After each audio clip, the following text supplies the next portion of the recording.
como acento de Buenos Aires, no sé por qué. Serán que ven poco de gente de Buenos Aires, porque yo los de Buenos Aires que yo conozco te dicen... Una nueva serie que salió la semana pasada. Nadie. Que es argentina. Está buenísimo. Robert De Niro explica la diferencia entre boludo y pelotudo. Sí, ya me la comí toda la serie, está buenísimo. La verdad que muy linda. Nadie se llama. Está Brandoni, el protagonista. Y Robert De Niro. Y boludo es más amigable, es como si te digo che boludo, está todo bien. Y pelotudo es más, un poquito más hiriente, pero los dos hacen referencia a los genitales. Boludo, pelotudo. Claro, en bolas. Bueno, qué bueno que hablamos de regionalismo en esta clase de epistemologías decoloniales y poscoloniales. ¿En qué otra clase se podría hablar de regionalismo, no? Bueno, esta clase está dividida en dos partes. Una parte presentación de conceptos / corrientes, a ver de qué estamos hablando cuando hablamos de poscolonialidad y decolonialidad, y otra parte en el desarrollo de un posicionamiento que se pudo haber elegido cualquiera, se eligió este. Los argumentos tienen que ver con la cercanía, la localidad, la situacionalidad, la geografía, usen el sinónimo que ustedes quieren. Entonces, la segunda parte se va a dedicar a profundizar las cuestiones decoloniales. Ya más adelante se va a entender por qué profundizamos eso. No es que no vamos a hablar de lo postcolonial, pero la segunda parte hacemos una pequeña profundización a través de dos autores, Castro Gómez y Walter Miñolo. Hay un texto de Otto, pero ese lo conoce Mariana, así que no hablo yo de ese texto. Lo maneja mejor Mariana, no me voy a meter en cosas que yo no sé, me meto en lo que yo sé y hasta ahí puedo. Así que lo primero que hay que señalar es que todas estas teorías decoloniales, postcoloniales, también seguramente van a escuchar hablar del proyecto modernidad-colonialidad, todos esos vienen de lo mismo, o están inspiradas en el mismo marco, que es la teoría crítica, que estuvimos hablando en la clase de Sociología de las Ciencias, y el neomarxismo. Entonces, todo zurdo, de entrada, sí, ves así, de entrada, todos lectores, militantes, eso está ahí. Y parten más o menos como del mismo análisis histórico del mismo contexto. ¿Te has cambiado los lentes? ¿Te has cambiado los lentes? No. Bueno, te quedan bien. ¿Serio? Son bien. Bueno, nunca lo había visto. Funciona mal. Debería pararse. Nunca. ¿Pero lo usas seguido? No, estaba leyendo recién. Pero vamos a tu estilo, sí. Sí, yo también la grabo, así que. Pero vos querés grabarla, no hay ningún problema. Pero grábela, no hay problema. Sí, pero yo grabo todas mis clases. Mariana es la que tiene un poco más de creo que es, ¿cómo se llama? Vergüenza, le da vergüenza a su propia voz. Sí. Esto digo yo, ¿viste? Le da como cosita escuchar. Yo como no tengo sentido de la vergüenza. Bueno, provienen del mismo análisis. ¿Cuál es ese análisis? Ese análisis es sobre qué representa la modernidad. La modernidad como el periodo histórico, modernidad europea, ¿no? La modernidad aparece como un proyecto europeo que, según estas lecturas teóricas críticas neomarxistas, se caracteriza o se propone como la razón nos va a liberar, nos va a emancipar, ¿no? Típico de la modernidad y también conectado con la ilustración. Y el progreso en la sociedad es un síntoma de la liberación humana. Es decir, si la sociedad progresa, la sociedad se está liberando, está más libre. Y este progreso se mide en términos científico-tecnológicos. Entonces, es decir, la razón te libera, mayor progreso, evidencia de que somos libres. Pero ¿cómo podemos medir el progreso? Y en términos científicos-tecnológicos. tecnológico. Mientras mayor ciencia y tecnología, o mientras más cientificista y tecnológica o tecnócrata sea la sociedad, más libre será, ¿no? Es el ejemplar de la emancipación del conocimiento científico.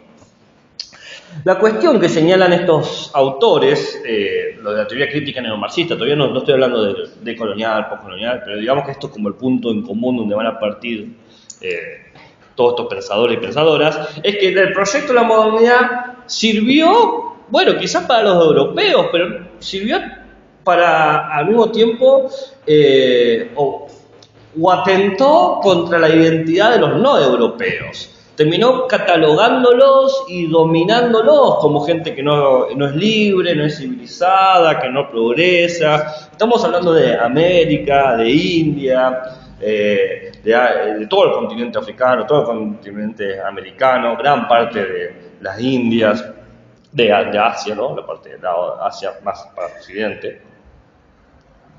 ¿Por qué? Y porque aparecían con sus modos de vida muy contrario al estilo europeo en la época de la modernidad, estamos hablando, ¿no? Del 1500 1800.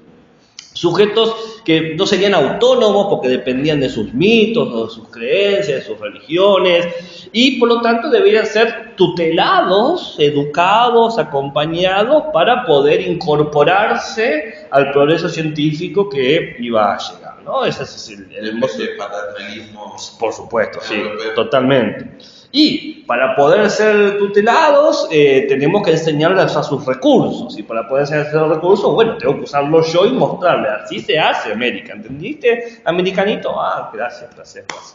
Entonces, se utilizaron a estos pueblos como instrumentos del progreso, básicamente, ¿no?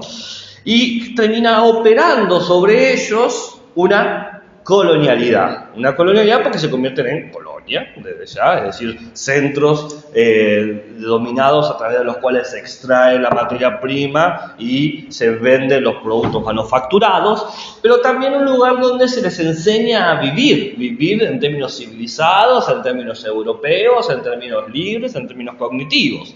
Entonces se crea una colonialidad en tres niveles, colonialidad del poder, colonialidad del saber y colonialidad del ser. Del poder es quizás la más obvia para nosotros, que la que más ha quedado patente en los libros de historia, la colonialidad del poder, porque es la dominación económica y militar de un pueblo, ¿no? Por ejemplo, que Argentina... El mito fundacional de Argentina es que nos liberamos de ser colonia de España, ¿no? Ese es el mito fundacional que se ha construido, ¿no? Nos liberamos del yugo, de la explotación, etc. Pero la colonialidad del saber es también decir qué tipos de conocimientos son válidos. Si nosotros estamos diciendo que el progreso social se mide con progreso científico-tecnológico, todo aquello que se proponga como saber, pero que no entre en la categoría científico-tecnológico, no va a ser un saber. Eso es una colonialidad del saber. Hace una discriminación de los saberes, de lo que es conocimiento y lo que es ignorancia. Entonces, qué sé yo. Existe como una jerarquía. Claro, conocimiento e ignorancia. Y después está la colonialidad del ser, que es la más sutil, la más invisible, que tiene que ver con la dominación de los cuerpos.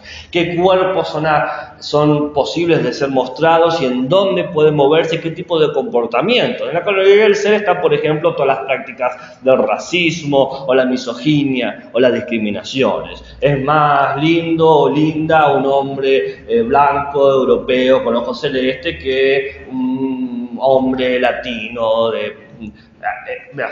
estaba viendo, yo no sé si ustedes consumen redes sociales y toda esa cuestión, pero me imagino que por más que no quieran les llega el mundo de la virtualidad, y he descubierto que ahora aparece como un chiste sobre el racismo latinoamericano que dice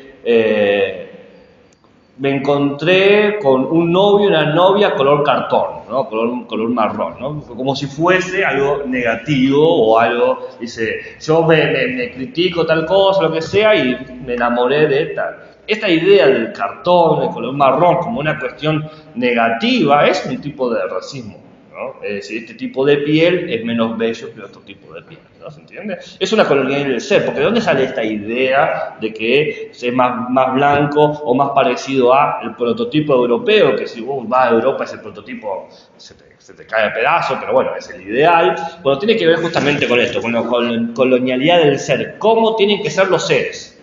La colonialidad siempre opera a través de idealidades, de ideas regentes que todo grupo tiene que seguir o económicamente, o cognitivamente, o corporalmente. Las 3 C, las llamo yo. ¿No? Cognitivo. ¿Qué más dice? Cognitivo. Corporal. No, y económico. Corporativamente. Corporativamente. Bueno. Entonces, acá encontramos claramente la idea más nuclear neomarxista, que es la ideología, ¿no? El concepto de ideología, muy desarrollado por Marx, y viene toda la tradición hegeliana, marxista de izquierda, donde la idea como algo racional se relaciona u organiza a la naturaleza. La naturaleza se acomoda a nuestras ideas de ella, ¿no? Entonces, si la naturaleza tiene que ser de tal manera, vamos a interferir, modificar, transformarla para que así sea. Entonces, todos nuestros saberes y nuestras prácticas se estructuran con estas ideologías que se representan, como acabo de decir, en el poder, en el saber y en el ser. Y se promueven y se reproducen para garantizar cierto sistema de dominación. Las ideologías siempre están a favor de una jerarquía, y esa jerarquía siempre garantiza la perpetuidad de un grupo social que está en la punta, en la parte más arriba de la jerarquía. Los que están más abajo nunca se benefician de la jerarquía, ¿no? Eso queda claro, ¿no? ¿Sí o no? ¿Sí? ¿No? Entonces, la ideología como manera de definir lo natural, lo que es naturalmente válido, lo que es naturalmente cognitivo, lo que es naturalmente bello o estético o aceptable, es un sistema de dominación que puede ser porque la ideología, si seguimos a Marx, define lo jurídico y lo político, o porque la ideología, si seguimos a Gramsci, es parte del control de la hegemonía, o la ideología, si seguimos a Althusser, tiene que ver con la definición de los símbolos representativos de la vida, o la ideología tiene que ver, si seguimos a Lévi-Strauss, a cómo se crean los mitos fundadores, ¿no? Entonces, ustedes interpreten la ideología en términos jurídicos políticos, en términos de hegemonía, en términos de símbolos dominantes, o en términos de mitología, no se puede negar que las ideologías son favorables para un pequeño grupo específico que mantiene un control sobre los cuerpos, sobre las mentes y sobre sus prácticas, ¿no? Entonces, todo esto se los conoce como una unidad dentro de la teoría crítica y el neomarxismo como el proyecto modernidad-colonialidad. O sea, el proyecto de la modernidad presupone un proyecto de colonialidad, ¿no? ¿Se entiende? El proyecto de la modernidad, la ciencia nos hará libres y mejores, presupone que la ciencia nos hará libres y mejores a nosotros, y los demás quedarán claramente dominados, controlados, explotados, marginados, expulsados, eliminados, destrozados, asesinados, lo que sea necesario para mantener el discurso de la ciencia nos hará libres. ¿Se entiende? Entonces, es la idea de que la ciencia en realidad es una lógica del mercado. La ciencia se utiliza como un mercado. Entonces, frente a esta lógica de la teoría crítica y neomarxista, van a surgir dos lecturas inspiradas en esta, que es los pensamientos postcoloniales y los pensamientos decoloniales. Entonces voy a explicar los dos. Después, si quieren, voy a hacer una pequeña comparación para que quede bien claro. Y luego vamos a profundizar lo decolonial. Entonces, los movimientos postcoloniales, ¿por qué hablo primero de ellos? Porque fueron los que primero aparecieron más o menos en la década del 70. En realidad vienen de la ola de las liberaciones de los países indoeuropeos, por ejemplo el movimiento de India, la liberación de la India en 1947. ¿No? Empiezan a estudiar estos fenómenos de los nuevos países que se están liberando. Recordemos que en Latinoamérica los países ya se habían descolonizado entre 1800 y 1860, pero países en África y en Asia, más la Asia occidental, fue a partir de la década del 40 en adelante donde empezaron a liberarse y a independizarse los países. Entonces, la primera línea de pensamiento, los pensamientos postcoloniales, empiezan analizando ese fenómeno, estos fenómenos de liberación. ¿Se entiende lo que estoy diciendo? Todo esto que va más o menos de 1940 hasta 1980, todos estos movimientos de liberación de países, que van muy de la mano también con la caída de la Unión Soviética, toman como foque u centro de análisis, ¿bien? Por ejemplo, el pensamiento de Fanon. Bueno, claro, entre los pensadores está Fanon, está Said, Spivak, son todos estos que están tomando distintos movimientos. Ninguno piensa a nivel macro, piensa en países particulares, claramente. Pero bueno, como representante está Frank Fanon, sino de este pensador hindú Spivak y Eduardo Said, que es otro, ¿no? Y hay más, son un montón de casos. Yo no me especializo en y claro, porque Fanon se basa en el pensamiento existencialista de Sartre, ¿no? Y Sartre es neomarxista, entonces están como, somos todos amigos aquí, ¿no? Pero la cosa es que a partir del 70, o sea, empiezan a escribir durante el 40, pero como que el 70 se toma mucha fuerza, se vuelve muy presente, se empieza a leer bastante lo que se está produciendo y empieza a darse cuenta que es necesario distinguir lo que es el colonialismo de la colonialidad, ¿no? Empieza a decir, tenemos que hacer una distinción conceptual porque no es lo mismo el colonialismo que la colonialidad. El colonialismo es lo que vivimos todos los países que han sido colonizados, es decir, es un territorio que fue administrado política y económicamente por otro Estado soberano, ¿no? Cuando Argentina no era Argentina, sino era el virreinato del Río de la Plata, ¿no? Y así con todos los países que han sido dominados, eso sería lo colonial. Pero también hay que entender que hay una segunda capa, una segunda dimensión o un río subterráneo que es la colonialidad, que no es solamente la administración política económica, sino que es la ocupación cultural, simbólica y cognitiva. Porque yo no necesito para dominarte controlar tu política y tu economía. Simplemente necesito controlar tu cultura y que actúes y te comportes como yo espero que te actúes y te comportes. ¿Entiendes? Entonces, ya no es necesario apuntarte un arma en la cabeza para que saques tus diamantes de tu tierra, sino que creas que es necesario sacar los diamantes para vendérmelos a mí, ¿no? No se domina por las armas, sino por la ciencia y la cultura. Claro, es una dimensión claramente simbólica que se transfiere en cuerpo, ¿no? Es una cuestión bien fuerte. Entonces, ¿qué se dan cuenta estas personas, estos intelectuales? Que los países se liberaron del control económico, eran economías soberanas, pero no se habían liberado de la dominación técnica, científica y cultural. Seguían dependiendo de esta lógica de civilidad, de progreso, de conocimiento, de responsabilidad. Estaban atados a las ideas de progreso, ciencia y razón. Entonces, para poder ser países de primer mundo, es decir, ya empieza esa categoría de primer y tercer mundo. ¿Dónde está el segundo mundo? Nadie lo sabe, ¿no? Los países tercermundistas, no hay países segundomundistas, ¿no? Porque hay de primer mundo y tercer mundo. Una distinción se hizo por la guerra mundial, ¿no? La guerra fría. El primer mundo son los países occidentales, el segundo mundo serían los países del eje Los comunistas, digamos, el tercer mundo los que no están. No, pero estos segundos mundos son parte de la URSS, y la URSS era una potencia mundial. Entonces, pero no tienen el índice de desarrollo. a ver.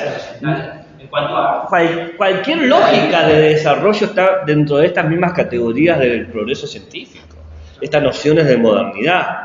Entonces, el pensamiento postcolonial va a decir, tenemos que liberarnos de esta lógica de conocimiento occidental y dar lugar a otros saberes, a otras maneras de considerar de considerar lo que es válido y relevante. Saltamos unos años, de 1970 vamos a 1990, y en 1990 aparece principalmente en Latinoamérica los movimientos decoloniales, con representantes que quizás ustedes conozcan más, como Quijano, Cusicanqui, María Lugones, ¿no? Y el movimiento decolonial está conectado con el movimiento postcolonial porque lo leyó, pero consideró que había unas cosas que no habían... Rita Segato, ¿de cuál pertenece?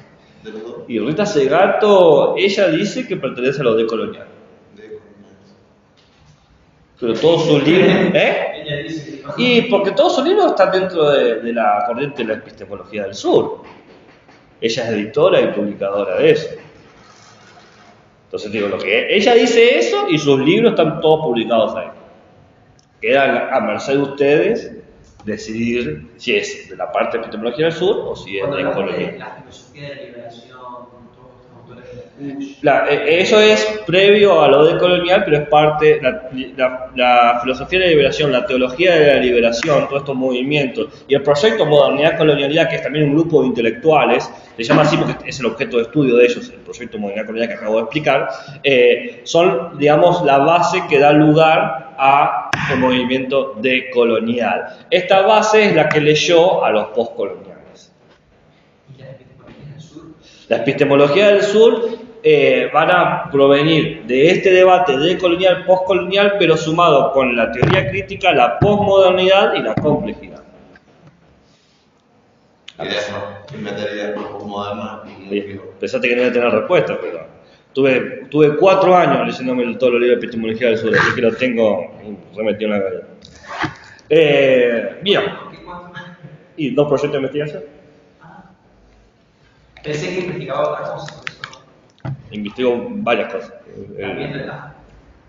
La corriente epistemológica, el naturalismo y la epistemología del sur ha sido lo que más fuerte he estado haciendo, y ahora la metáfora. Y después será otra cosa, o sea.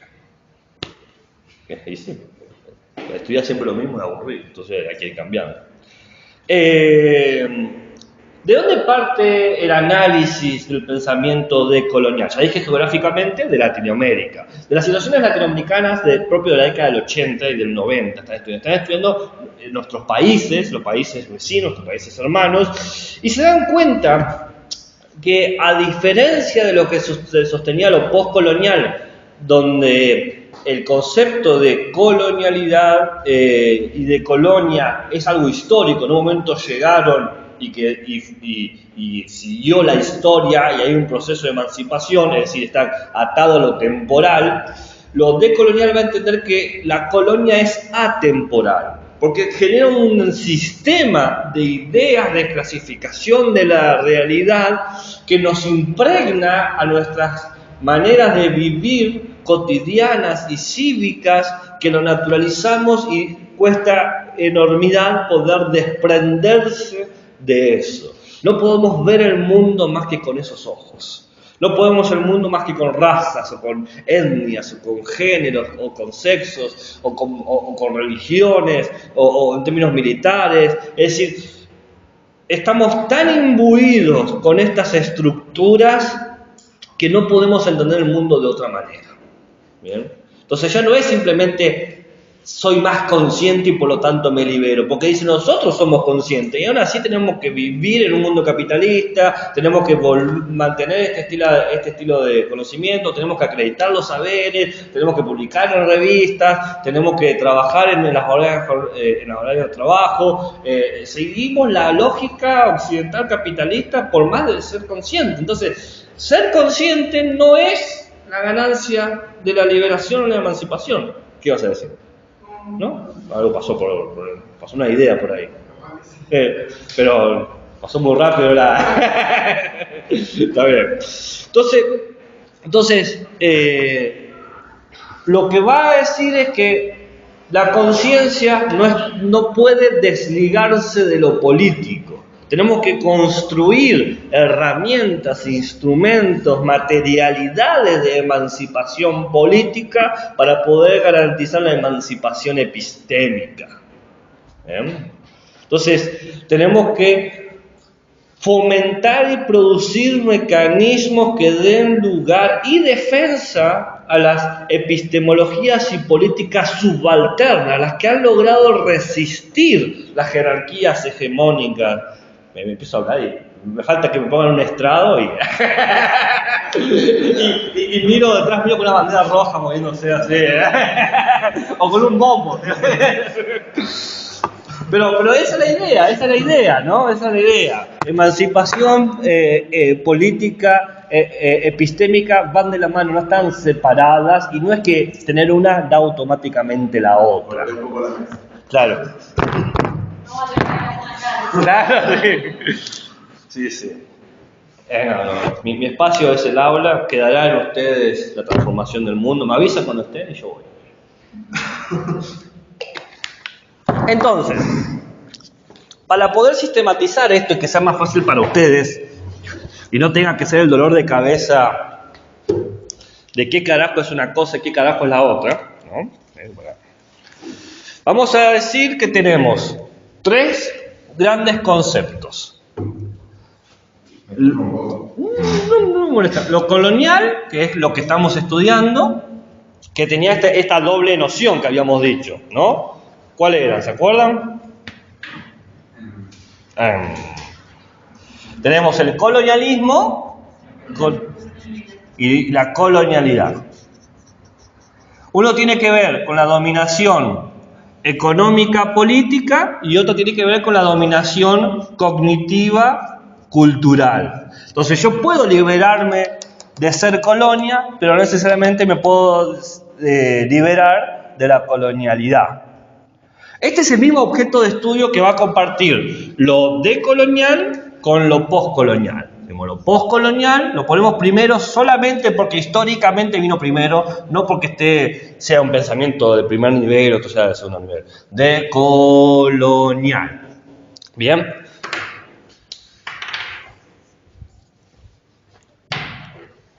Entonces, lo postcolonial es a partir de 1970, es donde empieza a tomar fuerza, es leído, es discutido, hay congresos, hay conferencias, hay revistas, etc.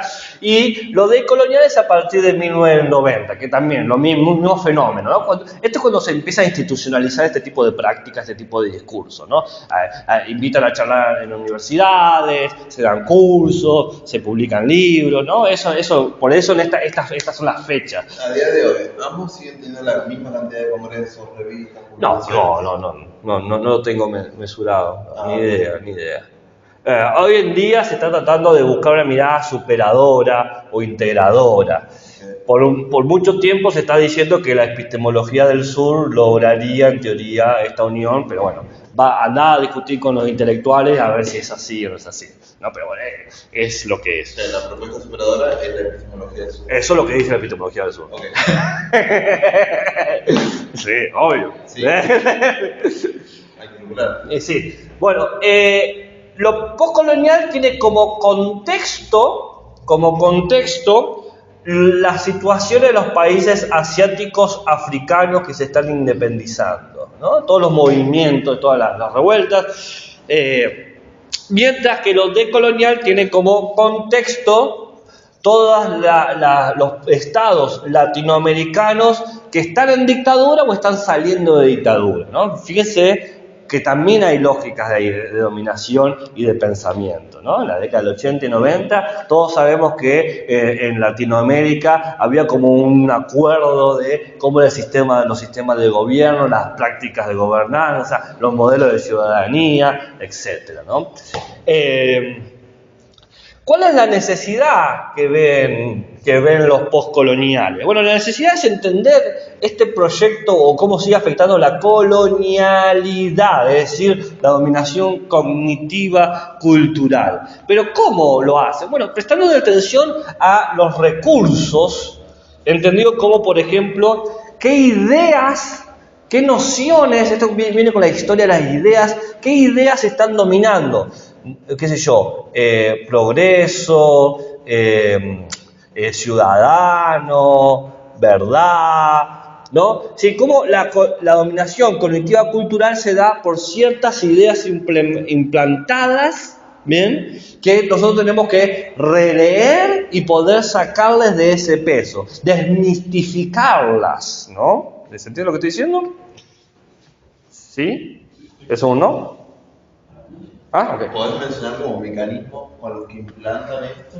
Lo que implantan, no, es un efecto de la primera implementación que fue el control, donde se empezó a decir estos son los libros, este es el discurso de verdad, esta es una práctica de poder, y cómo se desmistifica, y bueno, acá está la teoría crítica, ¿no? Hay que releer, análisis hermenéuticos, etcétera, etcétera, etcétera. ¿Qué buscan en este análisis? Lo que buscan es poder detectar cuáles son los sistemas de dominación que están vigentes. Los sistemas de dominación cognitivos, culturales, que están vigentes y que se expresan en cuestiones económicas. Hace mucho hincapié en las lógicas económicas, cómo este tipo de economía beneficia a este sistema de dominación. ¿Se entiende?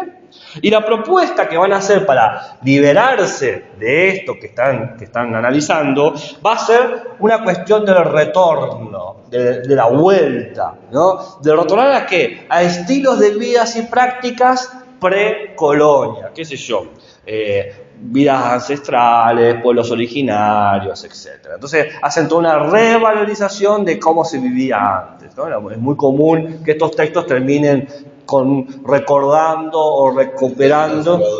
Una especie de conservadurismo. Sí, bueno, la idea de conservar va más de la mano con la idea de dominar. Acá la idea es recuperar o retomar o revivir. ¿Revivir qué? Revivir estos estilos de vida no capitalistas, no europeos, no modernos, etcétera, etcétera, que respondan a las injusticias políticas, cívicas y epistémicas que actualmente se están viviendo, ¿no? Esa es la apuesta. Y como un riesgo de terminar idealizando. Bueno, porque fíjate que acá estamos con el concepto de historia de las ideas, ¿no? Lo que gobierna son ideas, entonces lo que hay que hacer es cambiar una idea por otra idea, la idea de la modernidad por otra idea, ¿no?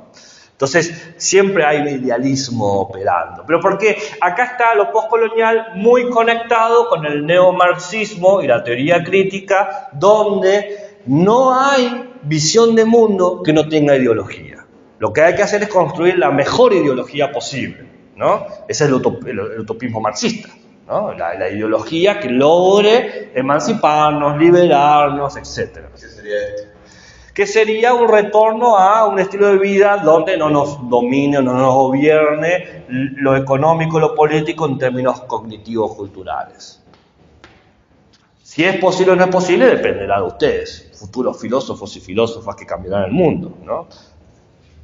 Yo soy un poco más escéptico y cínico, pero eso es un problema mío, no de ustedes.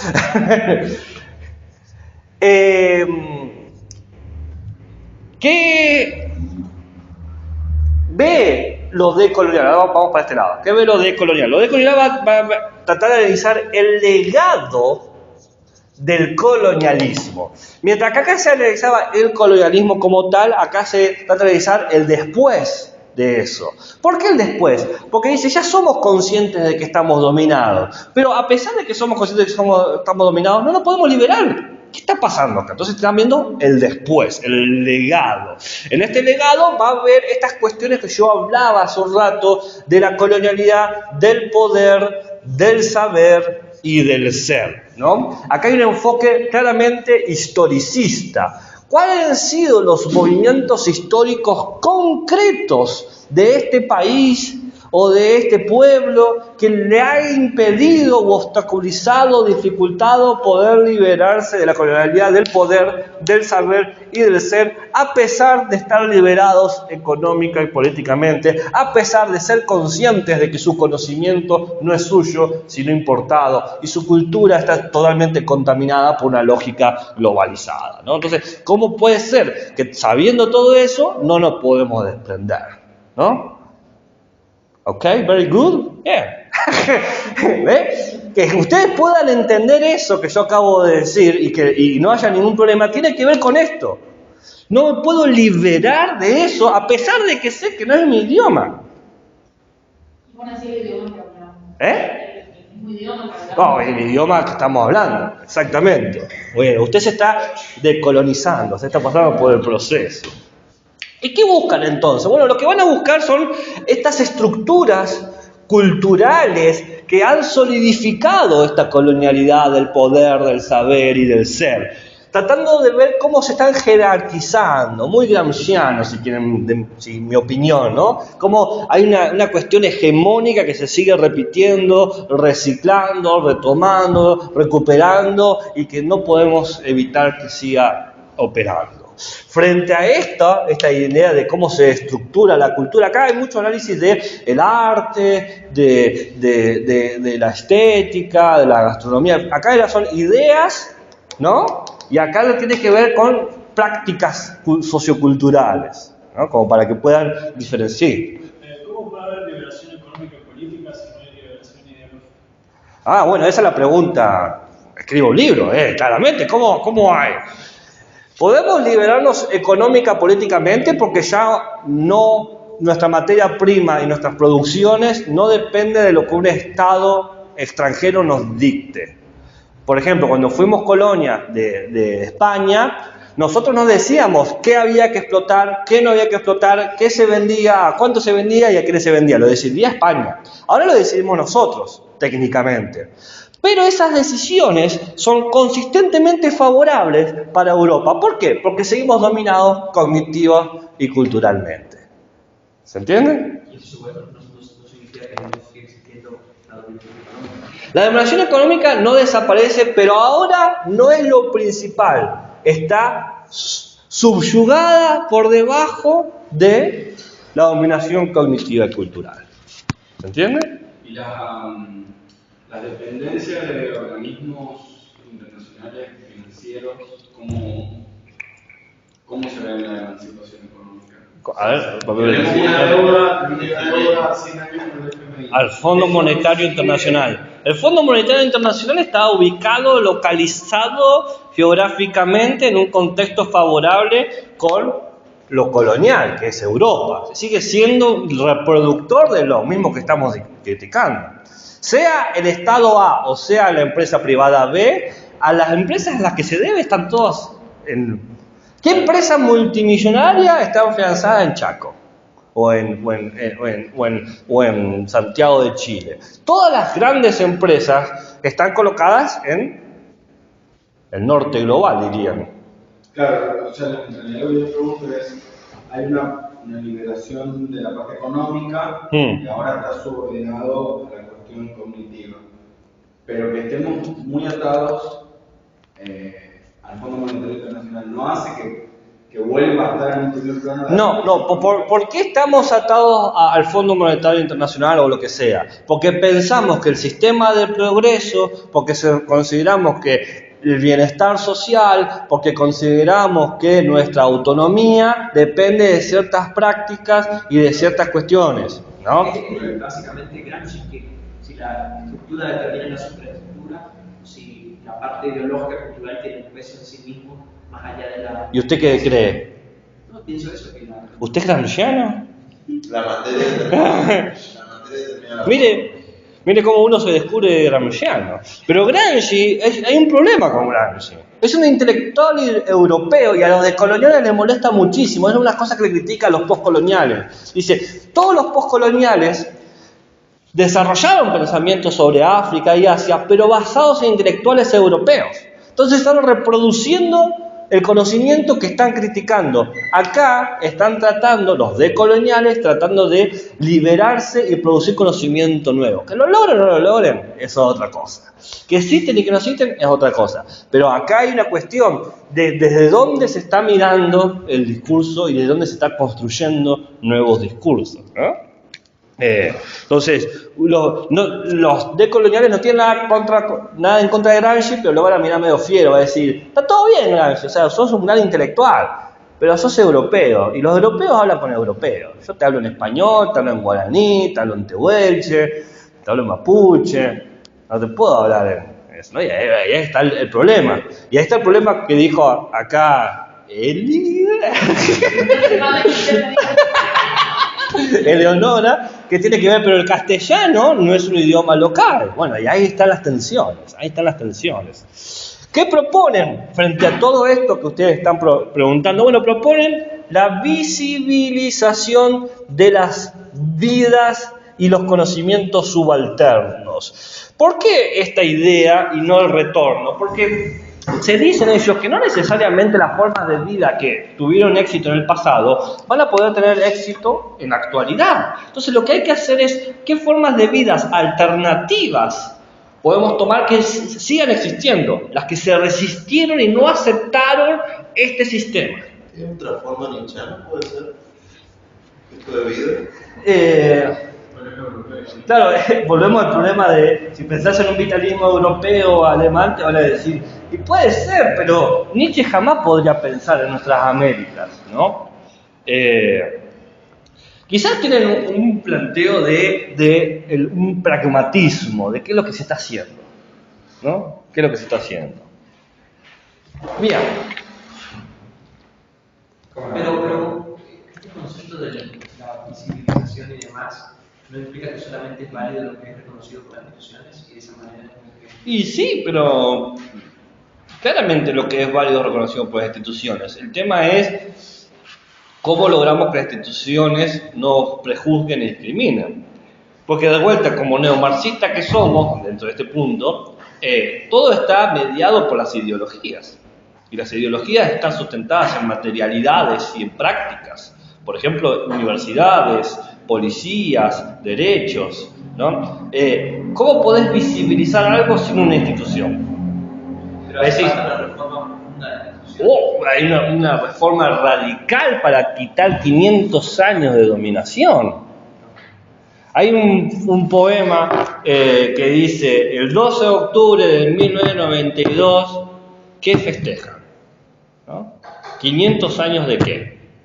Porque acá en Argentina, el 12 de octubre de 1992 se festejó 500 años de la llegada de Colón a América. Encima, además, me parece que habría que prever los nombres que se les dan, porque acá en Argentina es el Día del Respeto a la Diversidad Cultural. Hace unos años empezó a ser... Pero en Guatemala y en México, por ejemplo, es el Día de la Resistencia Indígena.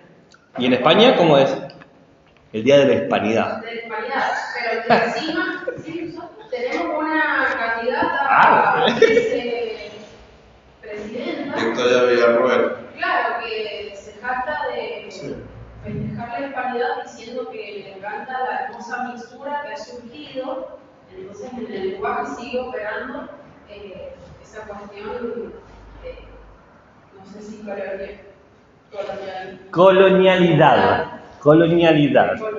Ganaron. Tipos típicos de filósofos te las complican. O sea, debe decir todo lo mismo. Pero digo la cuestión también en el discurso, como decía usted recién, y cómo opera, porque si tiene que haber un día que visibilice un respeto, es porque todavía no hay respeto. Ok. Me parece a mí, como analizándolo. Está bien, no discuto tu conclusión, pero mantiene esta cuestión de que comentaba acá el compañero, que ¿podemos prescindir de las instituciones? No. Al día de hoy no. Quizás podemos luego crear una utopía real donde podamos prescindir de las instituciones. Bueno, todo depende de los cambios que hagamos.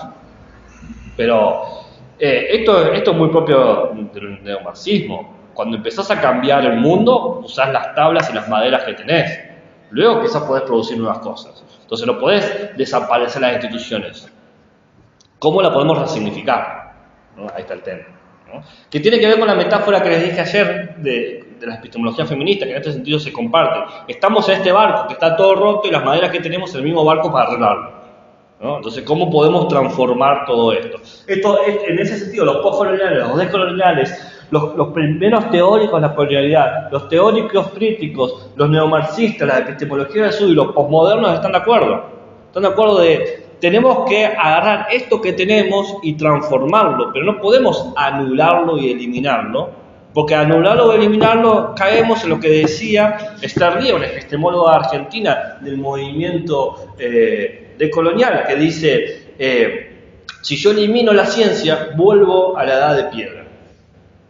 Sacá todo lo que conocemos de la ciencia, borrarlo ahora mismo.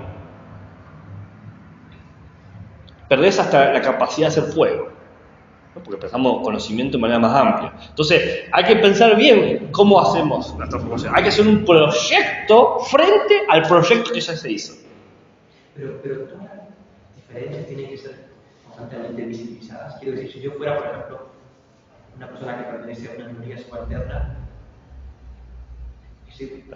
no sé si me gustaría constantemente tener que visibilizar aquello que me hace. O es decir, la meta no sería que eso no tuviera que visibilizarse más, digamos, o que bastara de ser percibido de esa manera. Tu pregunta es de carácter ético-cívico, no de carácter epistémico. Pero lo puedo responder igual. Pero es otra área. Te digo para que sepa que estás tocando otro nivel del debate. Acá, como es epistemología, estamos en el debate de episteme, ¿no? Lo van a ver también en el semestre que viene. ¿Qué pasa ese De semestre? ciudadanía. Bueno, sí, pero igual le respondo para que no se quede con la duda. Pero para que entiendas que no es el mismo nivel de debate. Es como otra dimensión. Para que quede claro eso, porque uno a veces se siente con la necesidad de confundir todo. Claramente, la persona es una multiplicidad y una interpelación de diversas dimensiones. Pero el pensamiento, si le damos el poder de atravesarlo todo, lo universalizamos y los creamos como la única interpretación válida. Quizás habría que producir pensamientos, Dios me libre y guarde, de la complejidad, que puedan pensar estas dificultades y estas multidimensiones, ¿no? Le respondo a él y entonces, si la meta es visibilizar ¿en qué? En frente a estas lógicas de dominación. Es decir, están produciendo esto. Ahora, lo que vos preguntás es un después que es tierra desconocida. Es el horizonte de sucesos del agujero negro. No sabemos qué va a pasar ahí. Apostamos, proyectamos, imaginamos. Pero es el lugar donde no hay palabras, dice Derrida, ¿no? Donde los rostros se vuelven infinitos, dice Levinas. Donde las metáforas se confunden entre sí, dice Nietzsche. Hay un punto de habrá que seguir visibilizando y no lo sabemos. No lo sabemos. Lo que sabemos es que ahora hay que visibilizar. ¿Se entiende lo que estoy diciendo? O sea, ¿qué pasa después? Quisiera yo que ustedes vivan el después. ¿Se entiende? Que digan, lo logramos, estamos acá. Sería una maravilla. Pero hasta que no esté eso, hay un texto que se llama de Sousa, que se llama No dispare a la autopista, que define la utopía, que habla justamente de ese problema, ¿no? De qué pensar para después, porque la mayoría de los proyectos de coloniales y postcoloniales son poderosamente críticos, pero defectuosamente inaplicables, claro, poco prácticos. Claro, productivo, me sale a mí, pero es como muy moderno. O sea, sus propuestas tienen verdaderas dificultades. Para aplicarse a la fe. Claro, sí. Al utopista. Lo tengo, ese tengo. De Sosa tengo todo. Lo malo y lo positivo, tengo todo. Ahora, vamos a lograr responder tu pregunta más o menos. Que estés satisfecho es otra cosa. Claro, una cosa es una cosa y otra cosa es otra cosa. De Sousa es inventor de esta teoría del sentipensar. Ay, no, inventor con De Sosa, estamos en un problema, porque lo están acusando justamente de plagio, así que de qué es inventor y qué no es inventor, se lo vamos a dejar a la corte.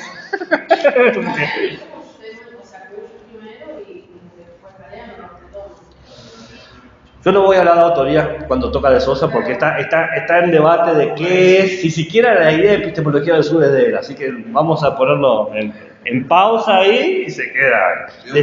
Vi un meme en Facebook la vez pasada organizan un coloquio de sentipensar y epistemología del sur y se le da una mesa y en el campo de gente muy blanca sentada.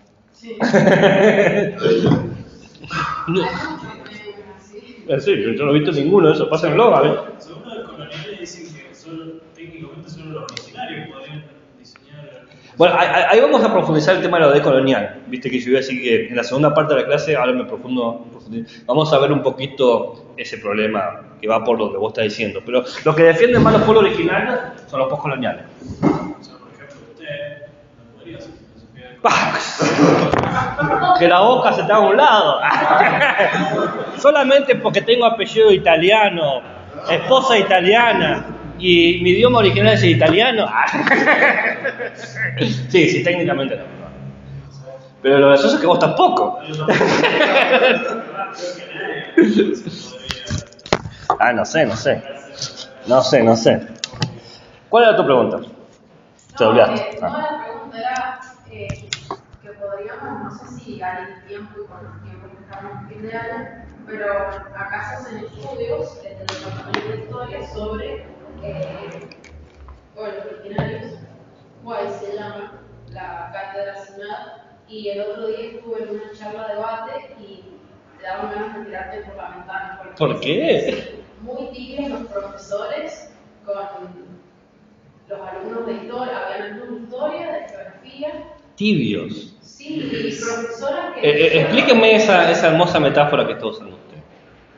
No es intenso, que no reacciona, Que parecía un diagnóstico trágico. Pero es malo eso. Tibio como algo negativo. ¿Qué era lo que se decía? Lo que pasa es que yo digo como una profesora de geografía es como que estaba orgullosa también del mestizaje. Ok. Decía así. Sí. Es un concepto. Sí, pero como dejando relegada la otra parte de la historia.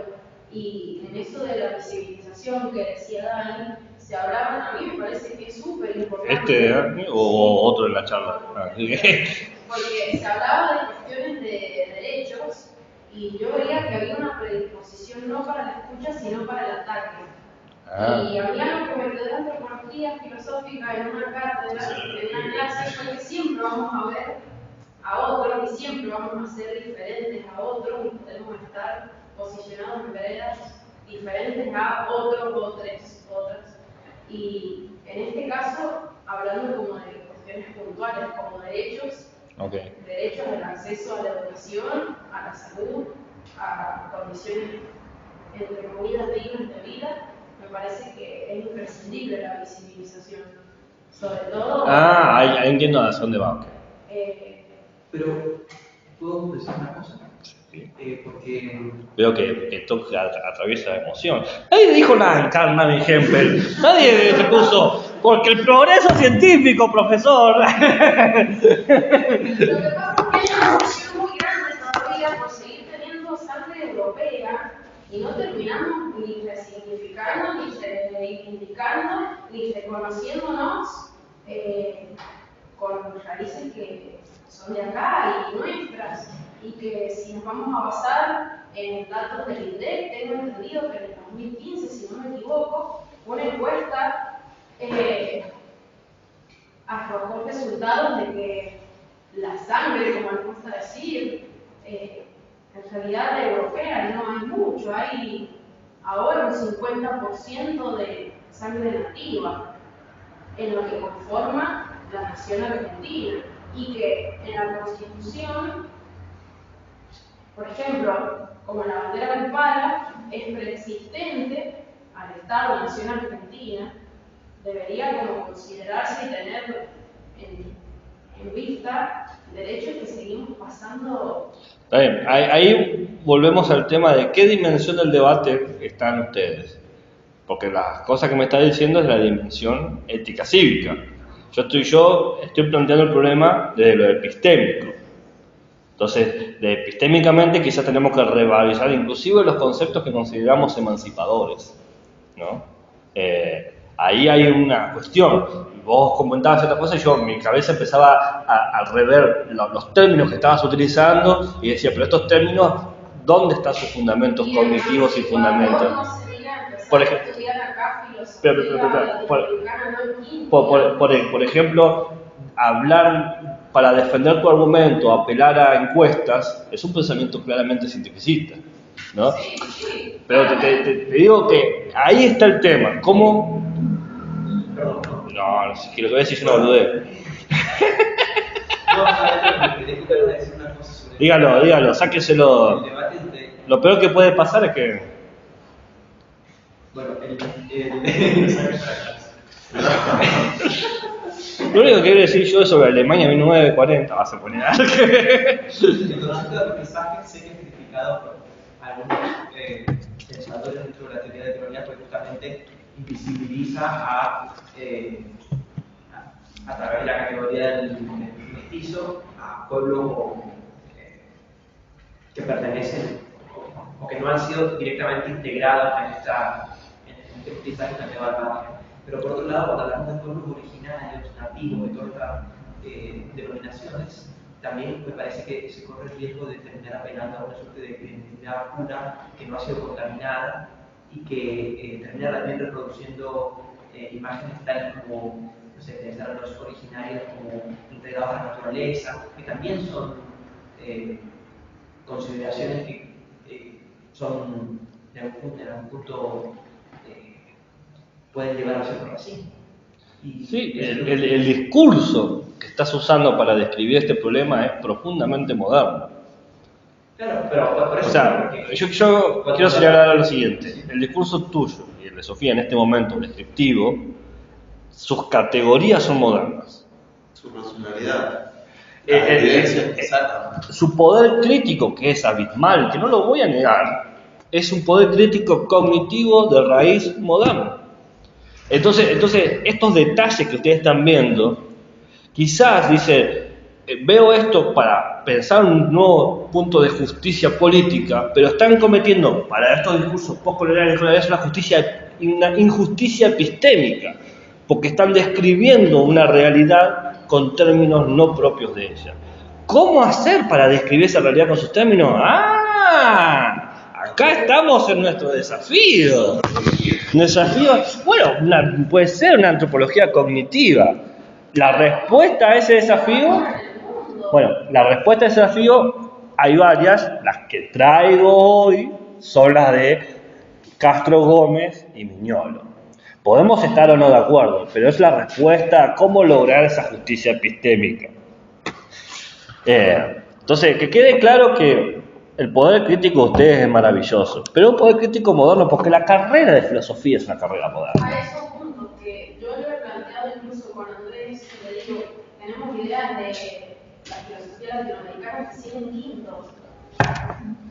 Entonces nos la pasamos. Pero necesitamos un pensamiento de filosofía latinoamericana en quinto o en primero para poder construirlo. No, pero Ahí está. digamos, por ahí me parece que no es equitativo, si se quiere. Yo voy muy seguido a la COAXA y he aprendido un montón. No sé qué es la COAX. Es el centro cultural De COAX. ¿Y LAXA de dónde sale? La comunidad Guarpe de ahí. ¿Y LAXA? COAXA. ¿Y LAIC? COAXA UTU se llama. Lo que pasa es que también hay una cuestión con el lenguaje. Bueno. Que no es abierto para todos, pero quiero decir, también ahí hay una cuestión de justicia, si se plantea de ese modo. Justicia epistémica, no necesariamente justicia política y viceversa. Bueno, pero ¿Por qué justicia y epistémica? porque si Dani y yo estamos debatiendo. No están expresando sus ideas. Nuestras ideas o nuestras críticas. Les tocó en el corazón lo que yo he dicho. La perspectiva moderna es porque lo hemos adquirido quizás de otro modo. Bien. ¿Y culpa de quién es? Y de la institución. ¡Qué fácil! ¡Qué fácil! Culpa del otro. Una buena respuesta moderna, ¿sabes cuál hubiese sido? Una respuesta no moderna, perdón, hubiese sido que vos me digas a mí, ¿por qué tiene que haber una culpa? Pero como te metí en la trampa y caíste porque tu pensamiento moderno dijo, y ahí tiene que tener la culpa. El pensamiento de culpable, no culpable, inocente, es un pensamiento moderno. Y el pedido de la justicia. El pedido, ahí está, bien ahí. Está entendiendo el meollo del asunto. El meollo del asunto. La noticia Es decir, la justicia no puede ser entendida únicamente desde la perspectiva anatómica. No, bueno, pero ¿en qué términos de justicia estamos hablando entonces? Bueno, entonces, ante este desafío de cómo hablar lo que no tiene nombre, porque se le ha sido olvidado o eliminado a través de epistemicidios, muertes radicales y sistemáticas de conocimientos y de culturas, etnocidio sería ese punto, aparecen dos propuestas, la de Castro Gómez y la de Mignolo, que yo las he anudado para hacer como una continuidad. Por un lado, para Castro Gómez, el conocimiento científicamente validado supone dos elementos. Una cuestión arbórea, donde se van jerarquizando y especializando los conocimientos, la hiperespecialización. Y por otro lado, el privilegio. Hay institutos que son los encargados de legitimar el conocimiento, por ejemplo en la universidad. Y por eso pensamos que es necesaria una cátedra de filosofía latinoamericana, porque hay una institución privilegiada en legitimar nuestros conocimientos. Esto termina operando, dice mi amigo Castrito Gómez, termina produciendo un núcleo vigilante y fiscalizador de los conocimientos, de las fronteras epistémicas, hasta acá es conocimiento, hasta allá es ignorancia, de los métodos investigativos varios. Usted quiere hacer una tesis sobre los pueblos originarios y la episteme, Warpe, lo puede hacer, pero con un proyecto de investigación presentado por mesa de entrada. ¿Cómo que quiere escribir de lo que quiera? No, va a tener que ser evaluado por un comité y va a tener que publicar cierta cantidad de artículos. Acá está el método investigativo, lo siento. ¿Usted quiere jugar a este juego? ¿Usted quiere la certificación? ¿Quiere decir yo sé? Acá está la institución privilegiada que nuclea, fiscaliza y vigiliza el conocimiento. Esta composición arbórea privilegiada de la universidad es un efecto de la modernidad, dice Mignolo. Castro Gómez. Es un efecto de la modernidad en la búsqueda de analizar, estructurar y fragmentar la realidad en sujeto y objeto para medir constantemente. Por eso tenemos notas. Por eso tenemos materias, tenemos carreras, tenemos programas. A la modernidad, si hay algo que le encanta, es tener programas. La modernidad es el programa de los programas. Entonces, se asume que todo es cuantificable, que todo puede ser conocido y que todos estos pedacitos pueden organizarse de una manera universal y objetiva. Por eso vamos a la universidad, no vamos a la localidad. Lo estudio. ¿Dónde estoy estudiando? Claro, manotea la localidad. No existe eso, no existe eso. No existe ese pensamiento. Se niega lo local y subjetivo, de entrada. En los procesos de validación de conocimiento, desde que pensás, mirá que terminás la secundaria, tenés que pensar que vas a estudiar, desde ahí, perdido. Entonces, el modelo de la modernidad continúa en nuestras universidades, dice Castro Gómez. Sus disciplinas, sus departamentos están estructurados y fragmentados, no se pueden articular y encima tienen mitos. Este departamento se fundó por y representa los ideales, y tenemos el aula magna, nombre de A, B, C, no, siempre con fundamentos y mitos y orígenes y territorios, cuestiones discursivas que hablan de ideales. No, definiste la física, o una definición de física que decía se encarga de estudiar los misterios del universo o algo así, un nombre bien pomposo. ¿Qué pasa con esto? No, ese es el mito claro, de cada disciplina. Bueno, la filosofía, amor a la sabiduría. Ningún filósofo ama la sabiduría. Uno ama su huerta, su cuartito, ¿viste? O Carnap o Castro Gómez, los dos no. No lo podés estar con los dos. Entonces se genera un sistema de fijeza. Cierto conocimiento corresponde a cierto lugar específico con ciertos procesos de validación. Este modelo epistémico de la universidad, de que se reproducen continuamente, terminan manteniendo, porque cumplen el proyecto moderno, un dominio ideológico. Es decir, el dominio ideológico, Castro Gómez, es efecto del dominio epistemológico. ¿Entiendes lo que estoy diciendo? ¿Puedes repetir, por favor? El dominio ideológico es un efecto del dominio epistemológico, porque la universidad va reproduciendo, fortaleciendo que se produzcan ciertos agentes cognitivos, estos de aquí, por ejemplo, que van a ser representantes de disciplinas, que van a trabajar en departamentos específicos, que se van a especializar en áreas particulares. No podemos saberlo todo, pero tampoco podemos dialogar con los otros. Entonces, todas estas interacciones están constantemente vigiladas, administradas y controladas. Vayan al departamento de alumnos y no se creen vigilados, controlados y administrados. Entonces, se ha fomentado la especialización y la sectorización constante para garantizar el control y la manipulación. ¿De qué? De lo que se sabe, de lo que se hace, de lo que se piensa. Ustedes son filósofos, entonces tienen que saber de cierta manera, tienen que hacer de cierta manera y tienen que pensar de cierta manera.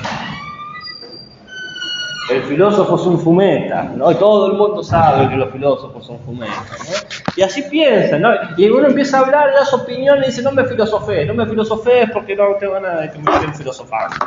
O si no, los ingenieros piensan todos iguales, o los médicos siempre con lo mismo, ¿no? Uno se convierte en eso, porque habla así, actúa así, se pregunta así. La consecuencia de esto es que la universidad ya no produce conocimiento, sino que reproduce. Produce saberes, programas, cánones. Y el que define la agenda epistémica de los conocimientos a reproducir no son los poblados y la gente local. Son lógicas globales de progreso, de razón, de validez. Porque uno estudia para exportar su conocimiento. Uno estudia para vender su conocimiento.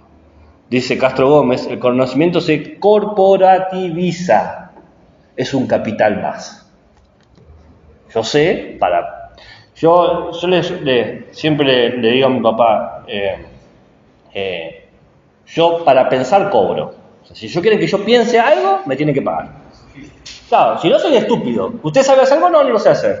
Ahora me paga y de repente puedo pensar cómo hacerlo. Esa lógica, ¿de qué vive un filósofo? Ustedes planean vivir de esto, porque quizás no planean, quizás son gente que tienen su vida resuelta y dicen yo estudio por el amor al saber, ¿no? O quizás no, dicen me gustaría llegar a fin de mes con estas cosas. No sé cómo son sus planes, pero la mayoría de la gente que estudia en la universidad viene con ese proyecto, poder tener un título que me garantice un estilo de vida por lo menos mejor o apetecible a lo que yo aspiro para mí.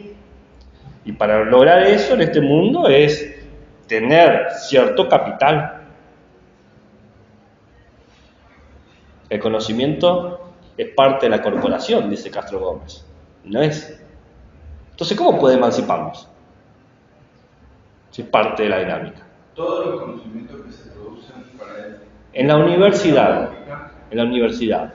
Todo conocimiento legítimo.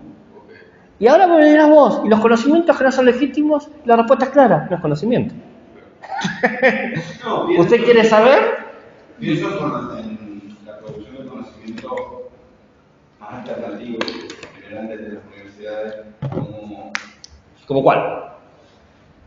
como los que los que se están usando ahora para criticar la permanencia del conocimiento. ¿Y qué, Los cómo? que no son tan pragmáticos con las ciencias duras. Pero a ver, explícame cómo es eso, por favor. No sé concretamente. Si no te digo yo, pero... Si tenemos Digamos que yo soy un grupo de gente que está en contra del sistema de validación del CONICET, porque considero que me están midiendo con una vara que no es acorde a lo que yo estoy produciendo, ¿no? Soy antropólogo, soy filósofo, soy psicólogo, y me vienen a medir con las ciencias duras.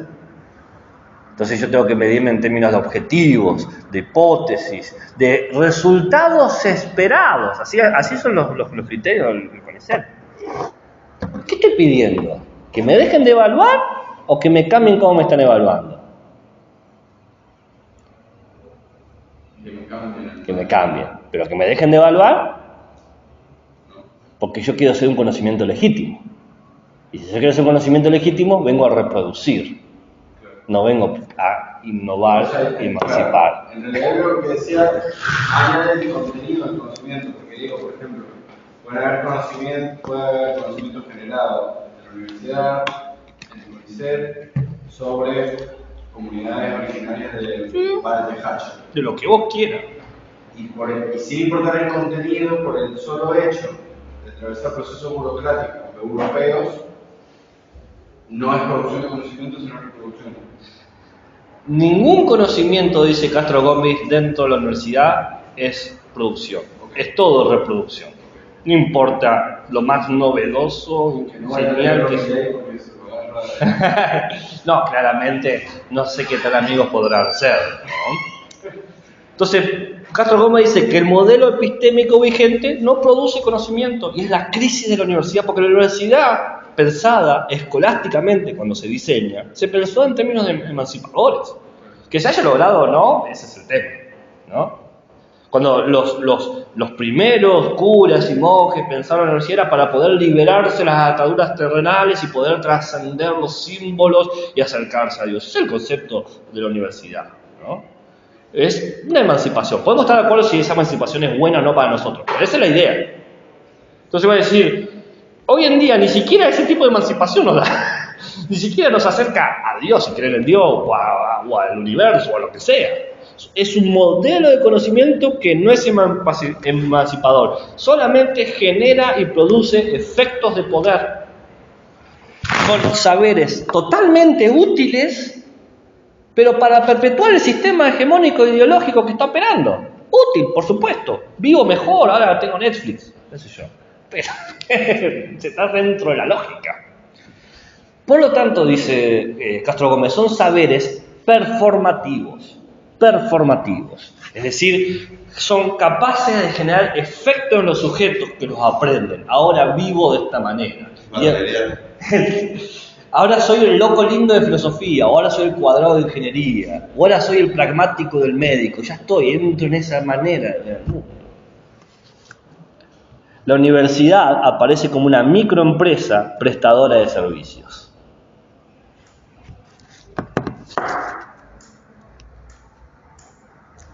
Entonces Castro Gómez va a entender que nuestro centro productor de conocimiento, que es la universidad, está en este modelo epistémico imposible de producir conocimiento y por lo tanto,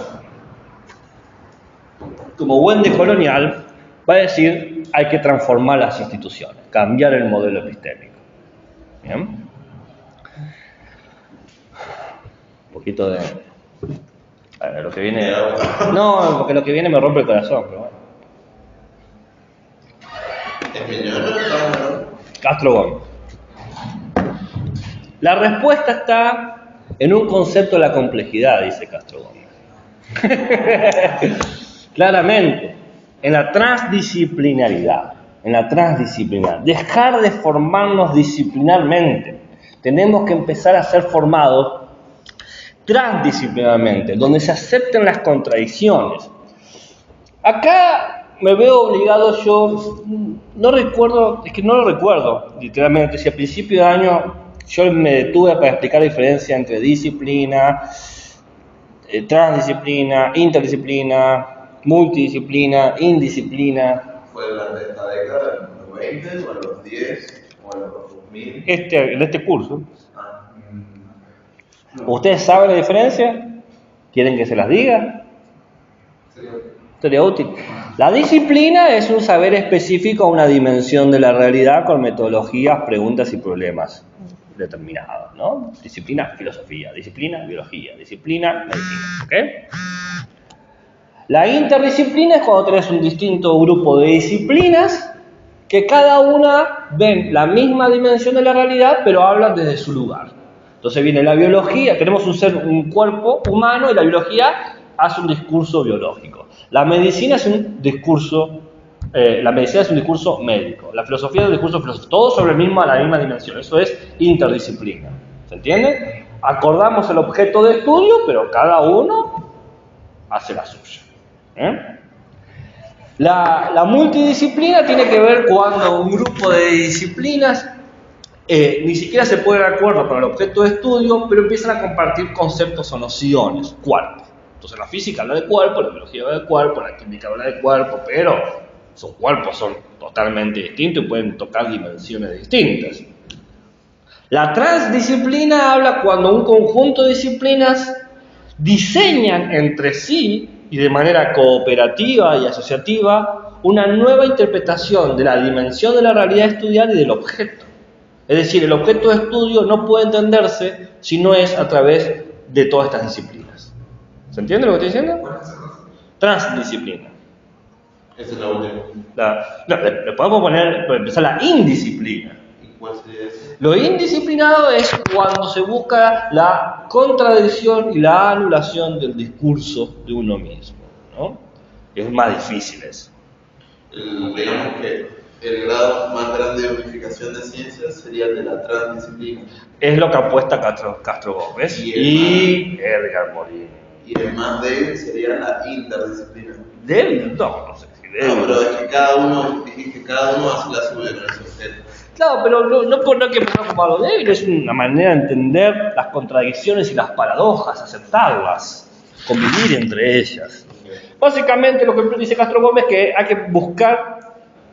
No, pero en ese sentido, la emancipación va entrada en la mano de la disciplina, pero son... De la transdisciplina.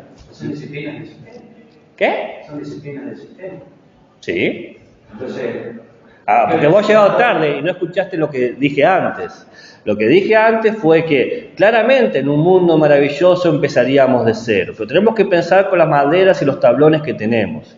Las maderas y los tablones que tenemos ya son estas disciplinas. Entonces, ¿cómo podemos transformarlas? Porque no podemos desaparecer el mundo que está de la noche a la mañana. Tenemos que hacer algo con lo que tenemos. Entonces, podríamos pensar en un mundo posterior, utópico, donde podamos pensar crear cosas nuevas. Pero ahora tenemos esto. Entonces, con lo que tenemos, ¿cómo podemos transformarnos?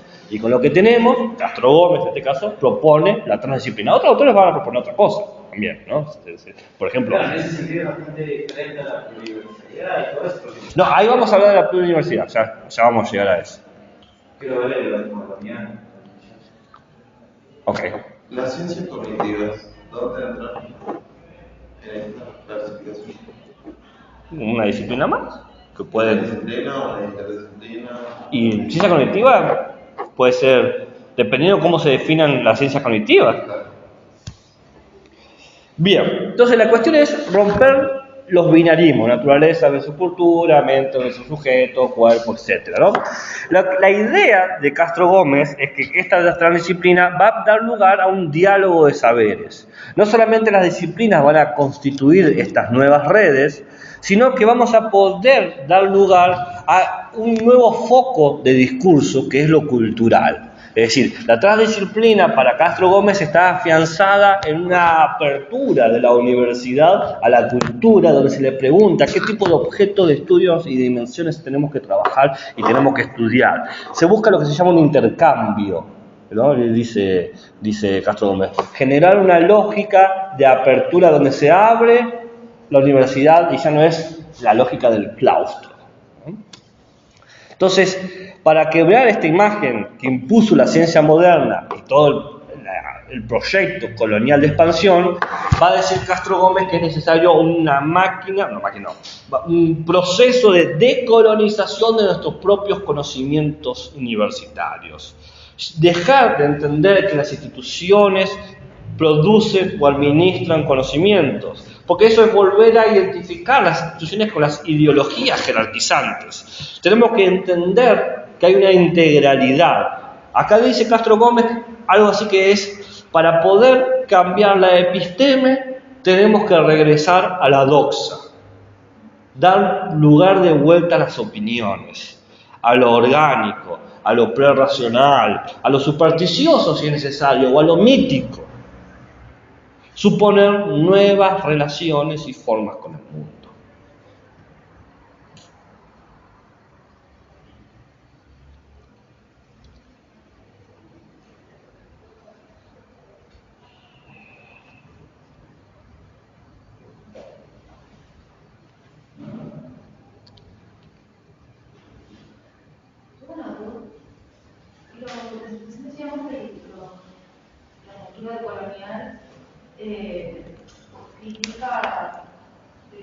colonial utilizar Autores europeos. pero no, pero sí puede utilizar conceptos que sean. Sí, a ver, esa crítica, ¿qué tanto se puede sostener también? ¿No? Porque si yo digo, usemos las tablas que tenemos, y bueno, quizá unos tablones es volver a ciertos autores. Pero acá está el tema, ¿no? Porque estos son nudos que se van tensando y yo los entiendo de esta manera, podemos quizás disentir en lo que voy a decir. Son nudos que se van tensando y poco a poco se convierten en nudos gordianos, nudos que no se pueden desanudar. Entonces, necesitan construir esta crítica poderosa, pero a veces para poder hacer algo propositivo necesitarían disolver ese nudo, pero no pueden. Porque para hacer una fuerte crítica necesitan una fuerte afirmación. Y esa afirmación es tan intensa que se convierte en algo difícil de disolver. Entonces, ¿cómo pensar algo superador? Se genera un problema. Uno diría, si yo sigo a Castro Gómez, la necesidad del diálogo, dar lugar a las opiniones, a las equivocaciones, a los errores y abrir las universidades a la gente no docta. Frente a eso, yo pienso que el camino que nos traza Castro Gómez tiene que ser complementado con la lectura de Miñol, ¿no? Por eso hablaba yo de esta doble relación. Porque Miñolo va a concordar con la necesidad del cambio del modelo epistémico. O sea, ¿quién de colonial o postcolonial no estaría de acuerdo con eso? Así como obvio, súper, claro. ¿Quién está en desacuerdo de lo utópico? Nadie. O sea, podemos discutir en qué consiste esa utopía, pero todos queremos un mundo mejor, más justo, con más derechos. Eso es de cuajo. Antes que sea un algo con el que de Castro Gómez, ¿Qué pasó? la transdisciplinariedad, Sí. pensando en el sujeto epistémico. Sí. Supongo que no es como el Descartes, No. Aristóteles, que conocían todo, que eran No. biólogos, físicos, Sí, no. etc. No. ¿Cómo sería la figura del sujeto? Y acá se conecta, se rompe la idea de sujeto y hablamos de subjetividades, es más líquido. Si seguimos a, ¿cómo se llama este? Seligman, ¿no es? Bauman, pero ¿su nombre es Seligman? Sigmund, bueno. Con Bauman esta liquidez del individuo, ¿no? No de la modernidad, sino del individuo. La modernidad líquida es otra cosa. ¿Te escucho? Esto de. También de la cosa, no sería basarse en cada opinión. Sí, pero ya no, en las dicotomías son jerárquicas. Y hay algo que es bueno y algo que es malo. Si yo digo que vale tanto la doxa como la episteme, rompo la jerarquía. Entonces, ahí va el punto, ¿no? Quebrar ese dominio o esa centralidad. Claro. Entonces, digamos, no sé, igual si no entendí, pero digamos, por ejemplo, prueba de Chan sería perspectivismo. Bueno, si quieres llamarlo perspectivismo. No, digamos, desde una lectura perspectivista. Está bien, no, si lo entendés desde ahí, no pasa nada. Pero, claro, me sirve, digamos. Si te sirve, te sirve. No vamos a estar en contra de lo que te sirve. Que es una perspectiva de verdadero, digamos, por hacer una opinión desde un particular, y aún así puede ser una opinión, vamos a ¿verdad? Claro. Ajá. Sí. Digamos, podría hacerse de una forma. Hasta ahora, de lo que he hablado, sí. Y sí, porque seguía hasta acá. No habría Sí, verdad, Es verdadera para la perspectiva. ¿Verdad? Con B minúscula. ¿Qué iba a decir? No, que bueno, el primer ámbito se supone que van a haber ciertas reglas. ¿Y cuál sería la autoridad validadora de esas reglas? No hay. Usted habla de comunidad científica. Claro, eso que no haya es extraño. Porque... Pedir autoridad es un pensamiento moderno. Pero ¿y cómo? Y luego de verdad... No. Vos estás perdido, pero hace un rato estábamos pensando cómo crear un discurso sin ir a categorías modernas. Es muy difícil. Ese es el desafío epistémico que nos trae lo decolonial y lo postcolonial. Igual yo creo que el desafío era quitarle la mirada eurocentrista. No. Perdón que te diga eso, pero no, porque para quitar la mirada eurocentrista me independizo económica y políticamente y aún así estoy dominado culturalmente. Quitar la mirada no garantiza la emancipación. Bueno, pero también esto de llamar al diálogo no Tampoco estoy de acuerdo. Y además se supone que van a querer dialogar y yo no sé en qué mundo. Ajá. ¿Sí? ¿Sí? Eso. Pero ¿por qué es negativo eso? ¿Por qué la ignorancia y el desconocimiento es negativo? No, Entonces ¿por qué? Pero supone una autoridad obligadora. Sí. Y que no la diga, o que... Uno no está obligado a explicitar todos sus supuestos. Pedir la explicitación de los supuestos es y será... Sí, moderno. Exactamente, claramente. Pero yo busco algo mítico, yo busco algo prerracional. No, como es un nuevo proyecto universal desde otra parte. No, usted lo buscará, Castro Gómez no. Y yo hoy me vine con la camisa de Castro Gómez y de Miñolo. Es como hacer Baby Kant. ¿Baby Kant? Baby Kant. ¿Por qué? Porque busquemos un nuevo proyecto universal. ¿Para qué el diálogo de saber? Entonces, ¿qué nos parece? Es para emanciparnos. Es para eso. ¿Y esa emancipación va a ser universal? No. Pero no entiendo por qué. Déjame entender, no se va. ¿Le molesta la falta de universalidad a usted? ¿Le molesta la falta de universalidad? No, yo entendí el Miñolo era eso, esa nueva búsqueda. No, pero no estoy hablando de Miñolo. No llegué a hablar de Miñolo, hablé hasta de Castro Gómez. Y... A mí me parece, no se abandona el proyecto nacional en tanto es. Si es un proyecto tan futurista con la modernidad, ¿por qué utiliza el término emancipación? Que en todo caso... ¿Qué le pasa a ese Gil, loco? Que se rescate. ¿Qué hace? ¿Por qué no escribe en Warped? ¿Por qué no inventa su propio idioma? ¿Por qué publica en revistas indexadas? Bueno, sus críticas son válidas, inoperantes, pero válidas. ¿Por qué inoperantes? ¿Porque vamos a negar el sistema que está operando?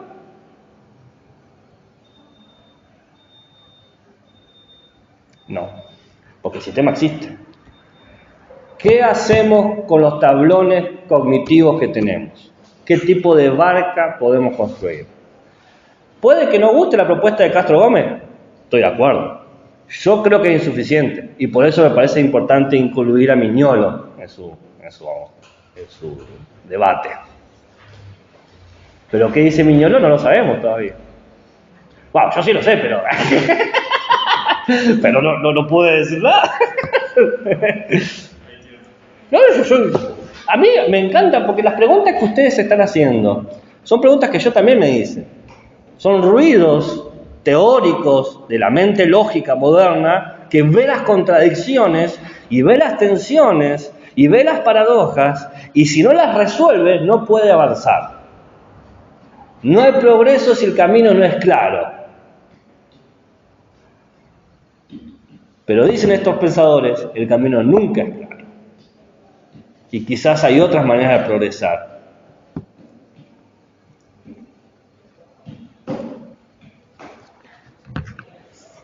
Pero ¿vieron cómo sale la cuestión política y ética en un discurso que yo lo estoy haciendo lo más epistémico posible? Pero como atraviesa tanto nuestras subjetividades, nos genera pasiones. Vamos a hacer términos griegos, el patos, nos mueve, y decimos, no, sale fuego adentro. A mí me encanta. Si yo tuviese 4 horas para hablar de esto, haríamos mesa redonda y discutiríamos porque veo que las ideas están ahí a flor de piel. Yo creo que es algo muy positivo. Pero bueno, estamos en la lógica universal, burócrata, moderna, terrible, asquerosa. ¿Qué dice Miñolo?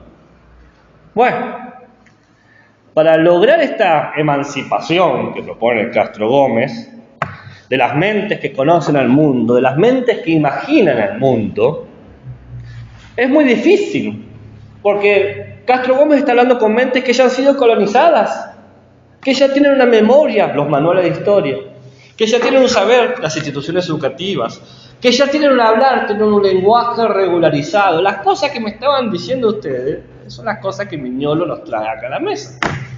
Era esperar 5 minutos. Pero bueno, está bien. Las ansiedades, las pasiones, yo estoy totalmente de acuerdo. Yo me pongo a leer y digo, y la respuesta está como 20 páginas más atrás. A veces voy saltando hasta que encuentro y digo, bueno, ya sé que va a estar acá y me quedo más tranquilo. Y vuelvo a donde estaba leyendo y bueno, va a llegar. A ver. Me ha pasado que he leído y he saltado y no llega. Y dice, en el próximo libro, qué gana, por favor. Pero cuando te hacen desarrollo y te dicen, pero todo esto es lo que no estoy de acuerdo. Claro, sí. Y vos decís, bueno, yo comprendí esto. Sí. Y así es como no hay la realidad. Claro. Bien. Qué bueno que conocen el discurso filosófico. Por eso abandoné el resto de la casa. Posicionando la bandita de trosco de porquería. Vos le pedís a un marxista que sea directo, es un error tuyo. Entonces se ha creado una dependencia subjetiva completa. No solamente se ha colonizado el Estado, la fuerza y la economía, se ha colonizado la cultura, los lenguajes, los pensamientos, los cuerpos, las acciones, las apariencias. ¿Qué tipo de emancipación le podemos pedir a estas personas? A estas mentes, dice Miñola. ¿Por qué es imposible esto? Porque existe acá un concepto que me parece que es porque existe una matriz colonial, ¿no? Una matriz colonial constituida con un conjunto innumerable, no infinito, de prácticas coloniales de poder que se identifican con formas de control específico, por ejemplo, económicas, y con formas de actividad dirigidas, por ejemplo, la política. Y todo esto aparece una compleja red de dominación que abarca la integridad de la subjetividad, desde su materialidad hasta su virtualidad, desde lo cotidiano hasta lo percibido y lo natural. Todo se hace acríticamente porque es lo obvio, el sentido común. ¿Cómo criticar si no soy consistente, coherente? ¿Cómo pensar si no es con este lenguaje? ¿Cómo esperar algo de usted si no me da un plan?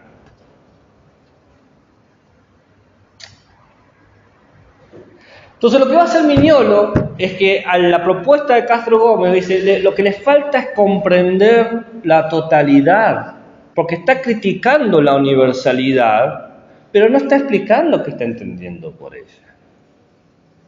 Entonces Miñolo va a tomar la tesis de totalidad de otro autor, porque esto se lee en todo. ¿Vieron que yo dije que los franceses se leen entre todos los franceses? Bueno, los decoloniales se leen entre todos los latinoamericanos. Entonces, vos lees uno, tenés que leer el otro, es así, ¿no? Esto es muy de pensamientos decoloniales y postcoloniales. El concepto de totalidad que va a tomar Miñolo es de Aníbal Quijano, ¿no? Aníbal Quijano dice que la totalidad se caracteriza por negar a la localidad, ¿no? El todo se presenta como una imagen del mundo y va a decir Quijano, que va a retomar Miñolo, Aníbal Quijano, ¿no? Que la totalidad que existe hoy en día es un ego logos, ¿no? Un ego logos. El cogito cartesiano que estábamos hablando hace un rato. ¿Vieron cómo ustedes olfateaban cosas? Pero si no me dejan salir de la cocina, queremos comer, pero es que voy. Ya, todo bien. La matriz colonial funciona como una totalidad, en donde se piensa lo que se puede hacer en relación a la episteme que se dispone. Yo sé lo que puedo hacer según lo que puedo conocer. ¿Pueden ustedes pensar emancipaciones? Piensen en lo que saben hoy, su conocimiento, y lo que sabían hace 20 años atrás. Sus prácticas de liberación y de rebeldía, ¿eran posibles de ejercer con la profundidad que podrían hacerlo hoy? Tiene un año. ¿Hace 20 años tenías un año? Bueno, está bien. 15 años. Usted es un ruseriano, que está de acuerdo con Rousseau. ¿No? Bueno, cuando es un bebé inocente es como el buen salvaje. La matriz colonial es un marco. Bueno, eso que dijiste vos, en los profesores de nivel inicial piensan que es así. Piaget, usted está de acuerdo con Piaget. Un suizo. Un piagetiano, un ruseriano, vamos colectando ahí las identidades. La matriz colonial es un marco desde el cual se piensa, desde el cual se actúa en relación de lo que se considera racional y conceptualizable. Distintas matrices, distintas racionalidades. Pero no podemos evitar la matriz colonial que nos ha puesto una racionalidad.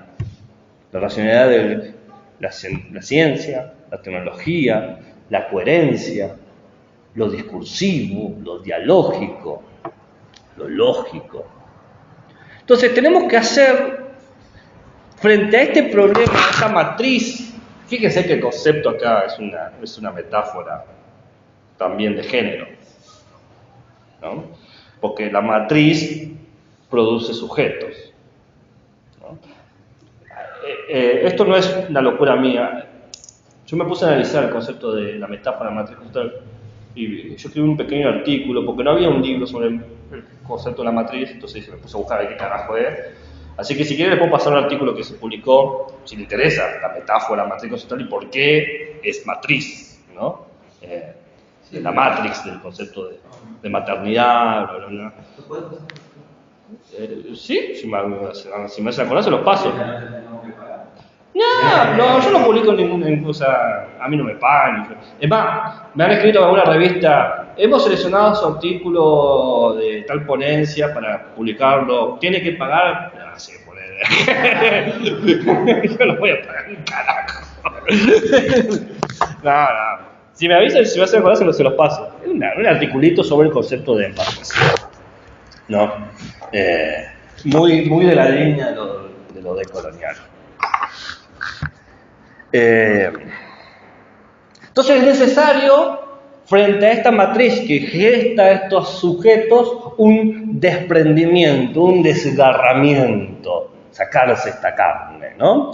Y para eso necesitamos dos formas de cambiar la mente de los sujetos. Necesitamos, dice Mignolo, realizar un trabajo analítico y realizar un trabajo programático. Analítico, tenemos que encontrar aquellas prácticas de poder que han resistido a la matriz. Conocimientos invisibilizados, lenguajes reprimidos, imaginarios desplazados, prácticas relegadas. Algunas se han mantenido, porque la totalidad nos hace creer que es total, pero no es total. Y después realizar un trabajo de carácter programático, es decir, encontrar técnicas para poder dejar de depender cognitivamente de estos términos, de estos conceptos, de estas racionalidades. Entender que el conocimiento occidental, el conocimiento del proyecto moderno, es inútil para resolver nuestros problemas. Porque nuestros problemas se escapan de esa lógica. 500 años de historia demuestran que ese pensamiento no nos sirve. Otro pensamiento que pasó... ¿Qué? Lo analítico tiene que ver con encontrar prácticas subalternas. Lo programático es qué tipo de programa contramoderno podemos establecer. O sea, lo más sintético que puedo, ¿no?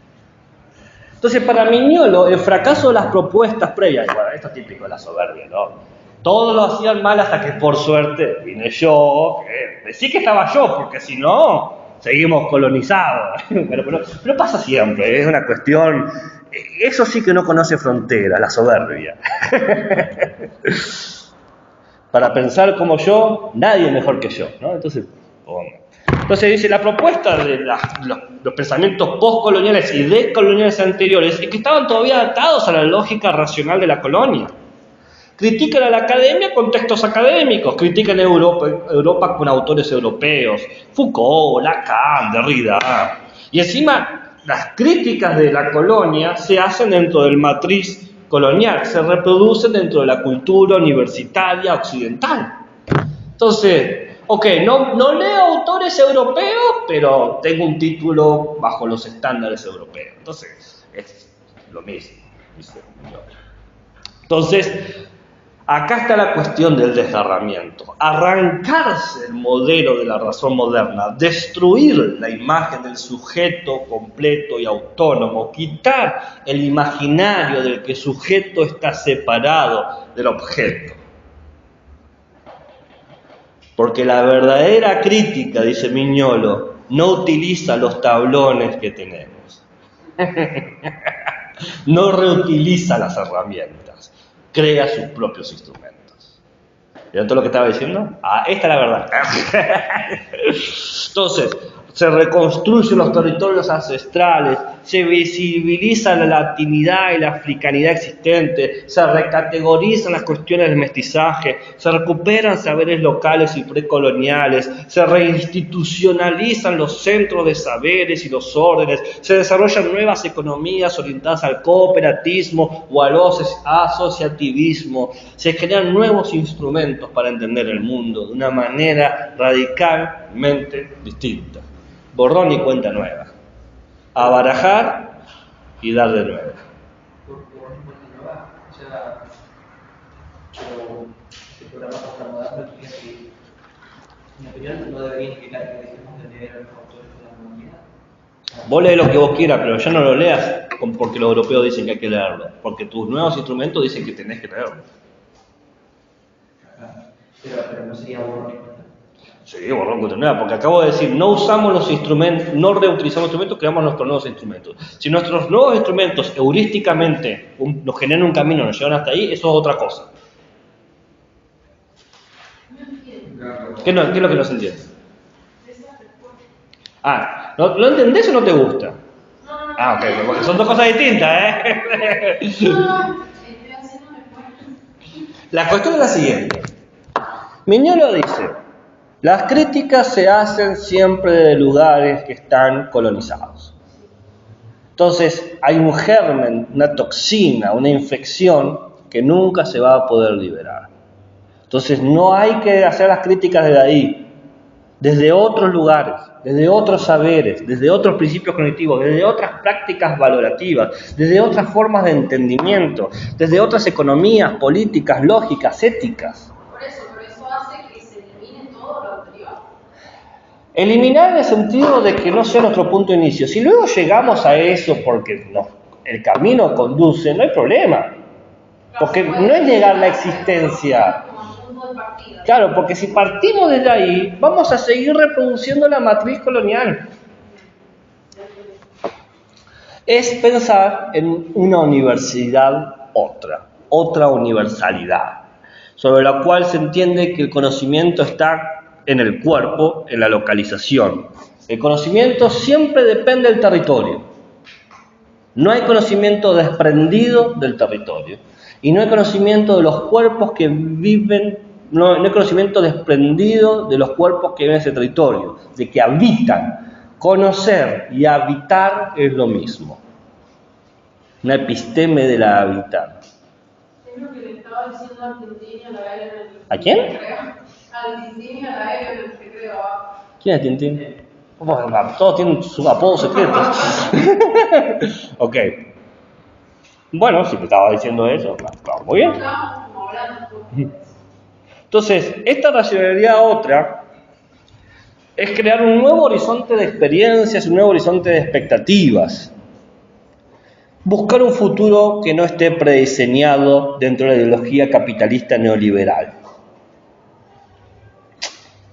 Un futuro que entiende, ahora sí, que la ética y la epistemología están unidas. Ahora les permito unirlas. Pero unirlas de cuajo de entrada. Cómo queremos vivir es cómo queremos conocer. Y cómo queremos conocer es cómo queremos habitar. Entonces, frente al conocimiento universal abstracto que pretende racionalidad, que pretende jerarquizar, que pretende categorizar, Mignolo, en continuación de Castro Gómez y de Aníbal Quijano, adiós, propone lo universal pero concreto, es decir, situado. El universal para nosotros aquí, hoy, ahora. Es lo que él llama la plurirracionalidad. Cada racionalidad, cada sentido está especificada al territorio desde el cual se piensa. Lo esperado y lo necesario responde a estos cuerpos que lo esperan, a estos cuerpos que lo necesitan. La idea es que todo lo que está hecho sea para vivir y que vivir no sea consumir lo que está hecho.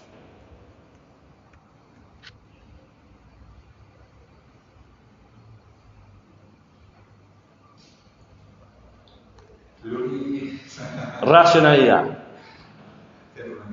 Plurirracionalidad. La plurirracionalidad producirá tarde o temprano la pluriuniversalidad. No escuché, no entiendo. ¿Es raro? ¿En qué sentido raro? Él pone como condición necesaria la única que sea producto de mentes libres. Además, te dice, en tanto tengamos producto de mentes libres, nos vamos a dar cuenta que guiarnos bajo el paradigma de una sola región histórica como Europa no tiene sentido. Pero, ¿bajo qué parámetros se mide cuál va a ser la cultura, o sea, la libertad para cierta cultura, ¿entendés? O sea, ¿quién tiene el carnet para decir es producción de la mente libre? Aquella, ¿entendés? No, pero vos fíjate que el acento epistémico está en vivir aquí, en habitar. Este territorio, ¿qué tipo de vida podemos desarrollar? ¿No? ¿Esa pluriversalidad necesariamente va a ser buena para el conjunto humano total? No sé, no, es imposible. Lo bueno y lo malo se aplica a este territorio con estos cuerpos. Vos, si querés llevarlo a otro territorio del cuerpo, estás dominando. Es decir, pequeños acuerdos entre pequeñas comunidades en pequeñas localidades. Negar de entrada una lógica del Estado-Nación, negar de entrada una lógica del progreso, negar de entrada la... Si usted quiere llamarlo así, llámalo así. Él lo llama plurirracionalidad. Usted llámelo como te quiera. Pero, ¿qué diferencia? Si quiere puedo hacer una pequeña diferencia. El anarquismo es político y principalmente de gobierno. Acá estamos hablando de ético-epistémico. Es más extenso si quiere pensarlo así. ¿Agarró la idea o se le fue? Sí, me quedé pensando, porque yo cuando concluyó esto entré en medio de una crisis, entonces, ¿qué hacer con todo lo que ¿Está hecho? Bueno, ya sabido, si hay que proponer, según Mignolo, herramientas nuevas, en vez de utilizar las que ya tenemos. Claro, pero después proponen una plurirracionalidad, pero con una racionalidad. Cada cultura la va a definir. Y pues los neomarxistas nunca van a negar la racionalidad. Pero la racionalidad es moderna. ¿En serio? ¿O la racionalidad científica es moderna? Bueno. Ah. ¿Y entonces? Antiguo. ¿Entonces qué? Es científica moderna, pero no racionalidad. Ok, sí. Esa es la que hay que dejar de lado. Cada tipo de personalidad. Es racional lo que nosotros aquí ahora construimos como racional. Claro, pero en ese sentido no siento que está creando una cosa nueva, sino que está cambiando el sentido de lo que ya hay. Bueno, está bueno el sentir que agregás a tu pensamiento. Me imagino si una otra institución lo aceptaría. ¿Cómo? En la ciencia. Yo siento que no es así. Y te van a decir, no, eso no es un argumento. Y no considerarlo así. Ah, bueno, pero acá sí hay lugar. Tu sentimiento bienvenido sea. Me hace ruido. Y mejor que te haga ruido porque te invita a discutir. Una racionalidad que no se discute es una racionalidad que se naturaliza y se petrifica.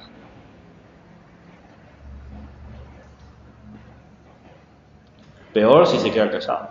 ¿Y yo no está vivo?